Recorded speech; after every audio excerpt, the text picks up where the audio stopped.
अब मैं दूध आपके सामने रख दिया, निकाल के देखो तुम। लेकिन हमारी माई ने, दादी ने, बड़े बुजुर्ग ने बताया, घर में होती है जो सास ने बताया, माता जी ने, दादी ने, बेटा ऐसे नहीं निकलेगा, गर्म कर, ठंडा कर, लाग लगा, इसको रख रात भर।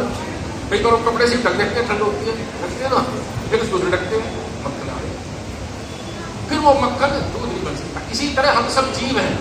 जीव का मतलब हम दुखी हैं, सुखी हैं, अभाव, कमी, मेरे पास गाड़ी नहीं है, कोठी नहीं है, किराए का मकान है, ये है, वो है, औलाद नहीं है, ये लड़की है जी, बेटा नहीं हो रहा, ये नहीं हो रहा। सब किसी ना किसी ये जीव जो है अभाव में है, दुखी है। कभी साहब भी कहते हैं, दे धरा कोई सुखिया नहीं दिखा। जिसने दे धरी है वो सब दुखी है, तन दुखी, मन दुखी, धन दुखी, कुछ ना कुछ कष्ट जरूर है। इन सबसे छुटकारा सिर्फ एक ही है, आत्म भाव में मा जाए। और जीव भाव में ही जन्म मरण है, पुण्य भी जन्म, पुण्य भी मरण। उसका सबका इलाज क्या है? बापू जी का नाम, उस नाम के द्वारा उस आत्मा को जान लो। जीव भाव तो दुखी है, सुखी है, जन्म मरण में है। लेकिन जैसे ही आप अपने आत्म स्वरूप को पहचान लेते हो, फिर क्या होता है? आत्मा कैसी है? शुद्ध है, बुद्ध है, मुक्त है, अजर है, अमर है, अविनाशी है, एक रस है, शाश्वत है, तो जन्म मरण नहीं आती है। तो फिर क्या करूं? जो अपने आत्म स्वरूप को लख लेता है, जो अपनी आत्मा को जान लेता है, आत्मा ही परमात्मा है।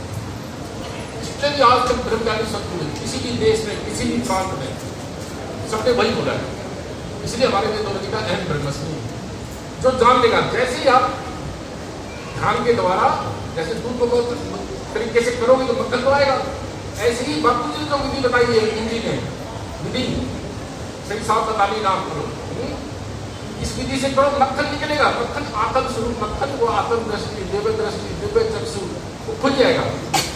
कहते हैं भगवान से कोई तीसरा नेत्र है, भगवान से कोई नहीं है।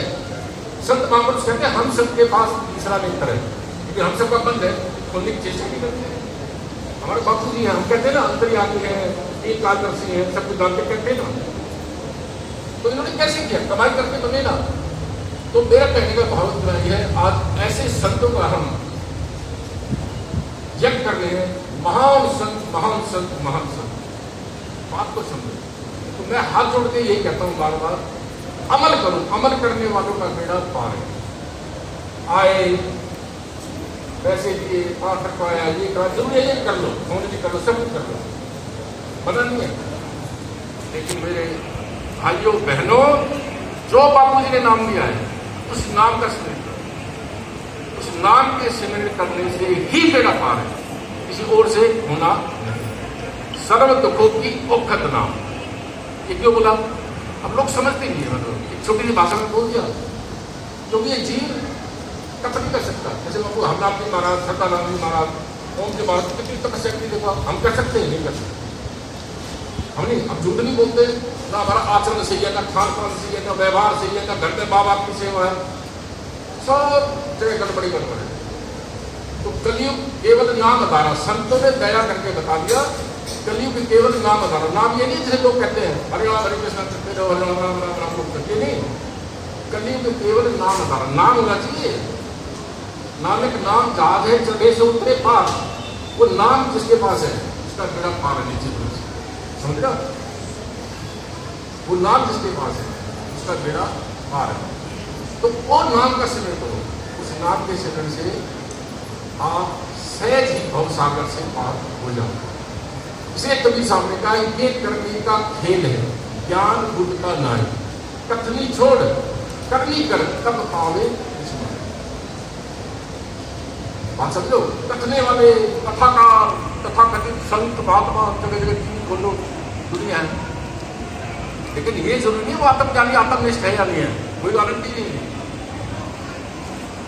बात समझो। पाएगा वही जो करनी करेगा, जो नाम की कमाई करेगा। तो आज ये निश्चय कर लो, जब आप सब ऐसा आए वैसे मौके में, कि हमने श्वास श्वास सिमरन करना है, कोई श्वास हमारा खाली ना जाए। और श्वास श्वास सिमरन करके करते करते करते ओम जी महाराज कहते हैं, नाभि से ये सीधा रास्ता सचखंड को जा रहा है। देखो सीधी सड़क, यहाँ से चल जाओ बाईपास से, सड़क को मत छोड़ना, सीधा अमृतसर पहुंच जाओगे। नाभि से उठते है, नाभि में जिसके बाद सही नाम है, ये सड़क सीधी सचखंड को भेजे। दूसरा रास्ता है? दूसरा रास्ता नहीं है भाई। इसको सुराग मिल गया ना, जैसे सांप का बिल है, तो बिल में कोई चीज जिसको जाकर मिल गया वही तो जाएगा, इधर तो नहीं करेगा वो। एक ही सुराख है, यही गुरुद्वारा। देखो ये गुरुद्वारा, ये गुरुद्वारा है, ये हरिद्वारा है, ये रामद्वारा है, ये सब यहाँ से सूरज चढ़ती है सीधी। अब समय नहीं है तो अंदर ब्रह्मांड है, मतलब मंडल है।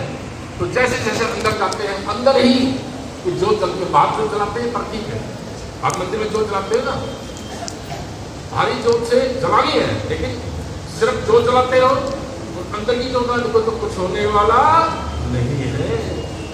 जब मरता आदमी, मरते मैंने खुद अपने आंखों देखा, किसी घर का गुरु जी आ जाऊँ छोड़ रहा है, कटने लगा जोत जल क्या दिखा रहे हैं, इससे क्या होगा? जिसने जीते की साधना करके ऐसे गया और उस जोत के दर्शन कर लिए, उसका रास्ता पकड़ने वाला तो सभी वो है। ऐसे हम ये आरती होती है, ये बताते हैं ना मानो घंटे शंखनाद, ये सब हमारे अंदर बसते हैं। आनंद भयो मेरी माए सतगुरु पाए मैं पायो, बातें अलग पूरे। सतगुरु शरीर नहीं है, मैं गुरु शरीर नहीं है। सतगुरु आपके अंदर तो चेतना है, तो वो है, वो विशुद्ध गुरु है, विशुद्ध आत्मा जो है, उसको जैसे आप सतगुरु में पाए। देखो बातें अलग पूरे, बाहर का गुरु मानो कोई मिल गया, हाँ जी बदले दूर है, नहीं बनेंगे। जैसे जो भी अंदर गया वो चेतना, वो अपना स्वरूप ऐसे देखो, ऐसे हुए घंटे शंख बांसुरी बदले शुरू जाता। आप देखो 10-20 किलोमीटर में कोई मंदिर भी नहीं है, कान में ऐसे घूमते शंख घंटे, ये घंटा चला होने वाले साहब।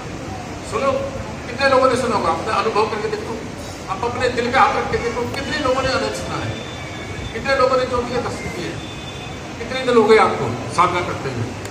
अगर नहीं किया तो जब जैसे बच्चा स्कूल जा रहा है, जब रिजल्ट आया तो बेटा फेल हो गया, जब रिजल्ट आया एग्जाम दिया तो फेल हो गया। ऐसे हम चाहे लाख भगत बनते हो, अगर अंतर्मुखी साधना नहीं करोगे, अंदर नहीं जाओगे, बापू के हुन तो मेरी खोल अखियां बापू मैं दीदार करे तेरा, बापू गुरदास राव जी कह रहे हैं। कौन सी अखी? आपकी बात कर रहे हैं, इसी की जिसकी मैं कर रहा हूँ, ये आत्म दृष्टि, इसकी बात कर रहे हैं बापू गुरदास राव जी। बात समझ रहे हो?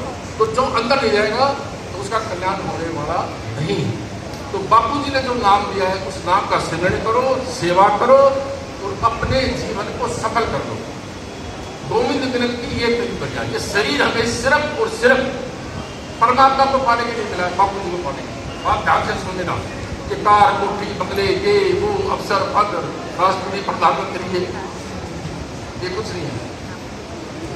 वो भी करो, गृहस्थी है, संसार का काम भी करो, लेकिन नाम का भी स्मरण करो, हाथ पांव से काम करो, चित्त निरंजन नाम। जब आत्म दृष्टि हो जाएगी तुम्हारी, तुम सारे काम करोगे। देखो बस लास्ट 1 मिनट, तुम सब काम करोगे कैसे? जनक की तरह अष्टांग करने का, जैसे गुरु अष्टांग कर 12 साल का बच्चा और जनक 65 साल का ऐसे करता पैरों में, उसको ऐसे ज्ञान करा दिया, ऐसे ज्ञान करा दिया। आत्मबोध, आत्मा को जानने के बाद कुछ जानना ही शेष नहीं रहता, उसको पाने के बाद कुछ पाना ही शेष नहीं रहता। आत्मा में स्थित हो गया, पूरे ब्रह्मांड में हो गया, आप सृष्टि के मालिक बन जाते हो, मालिक। अरे मेरे बापू जी बैठे ओम जी, ये क्या पाठ करते हैं जाके? ओम जी महाराज करते ना, दुनिया को बनाने वाले तुम, दुनिया को मिटाने वाले। ओम जी है ना दुनिया को बनाने वाले। मां एक शब्द बोल रहा हूं मैं समझाने के लिए। जब ओम जी नहीं थे, दुनिया तो पहले भी थी, दुनिया आपकी है। इसके अर्थ को नहीं समझते हम। ओम जी हमेशा है, आज भी है। मतलब ओम जी जब ये कह रहे हैं, ओम जी ब्रह्म रूप होके कह रहे हैं, ब्रह्म रूप, वो ब्रह्म हो गए, ब्रह्म परमात्मा। तो सब कहते हैं तू ब्रह्म को जान ले तो ब्रह्म ही हो जाएगा। देखो कमाल की बात है, ब्रह्म को जानने वाला, बापू सर्वनाम जी कहते थे, ब्रह्म को जानने वाला ब्रह्म ही हो जाता है। ब्रह्म माने आत्मा, परमात्मा। इसीलिए हम बापू जी की शरण में आए, इसीलिए हम सतगुरु की शरण में आए। मेरा मतलब हाथ जोड़ के ये है भाई, हम बापू जी के सच्चे भगत हैं, सब कुछ करते हैं, दान पुण्य सेवा जयकारा सब कुछ करते हैं, लेकिन हाथ जोड़ के कहता हूँ उस अपने स्वरूप को, अपनी चेतना को, वही बापू है। अंदर दर्शन करो, घट के अंदर। जिसने घट के अंदर दर्शन किए उसका निश्चित रूप से बेड़ा पार। ओम बापू नंदा चोर मारिया की सराही जय।